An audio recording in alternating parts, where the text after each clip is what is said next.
Pengadilan Pengadilan Negeri Jakarta Utara berencana untuk menyidangkan perkara penistaan agama yang diduga dilakukan Gubernur DKI Jakarta nonaktif pada 13 Desember mendatang. Lokasi persidangan akan berada di eks Gedung Pengadilan Negeri Jakarta Pusat, Jalan Gajah Mada. Pengadilan Jakarta Utara juga telah menunjuk 5 hakim untuk menyidangkan perkara ini. 2 hakim diantaranya saat ini menjabat sebagai pimpinan Pengadilan Negeri Jakarta Utara.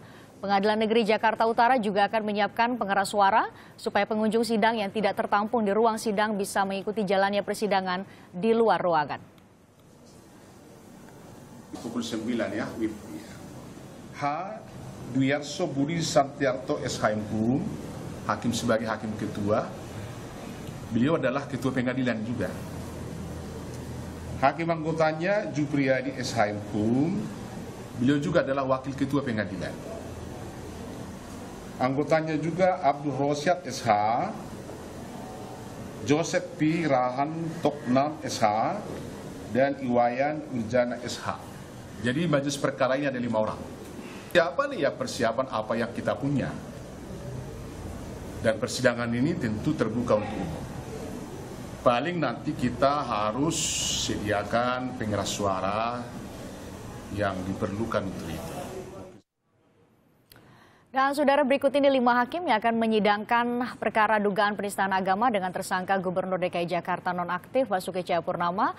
Majelis hakim persidangan ini akan dipimpin oleh Dwiarso Budi Santiarto yang saat ini menjabat sebagai Ketua Pengadilan Negeri Jakarta Utara.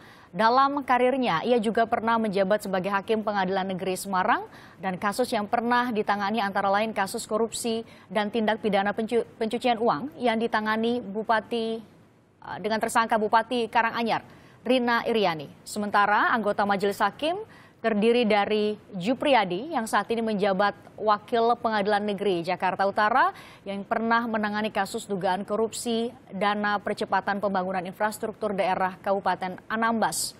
Kemudian ada Abdul Rosyad, selanjutnya ada Iwayan Wiryana yang pernah menangani kasus tindak pidana terorisme di Poso, Sulawesi Tengah.